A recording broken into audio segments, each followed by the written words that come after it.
Jadi kita nyonyo bulut long kami cara akibat cerita Nabi Muhammad.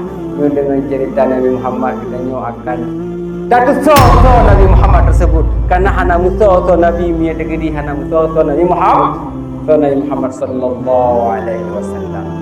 Hadirin sidang jamaah sekalian, masjid itu kita nyo mandu urang-urang yang tapi cinta kepada Nabi Muhammad sallallahu alaihi wasallam. Yang kita nyo cerita urangnya hanya sebatas lahir Nabi Muhammad dan yang cerita hanya cerita singkat itu. Tapi ke cerita Nabi Muhammadnya mertuh bohong tentang sirah Nabi Muhammadnya dan mampu katanya untuk kadang-kadang adanya. Cuma kahana tarumpuk mandum ada di sebahagian guna lah ada. Nyo ani drone yang naik rumahnya nomor no yang so Nabi Muhammad. Yang pegang di wifi lah bahwa Muhammad bin Abdullah bin Abu Talib bin Hashim ya mana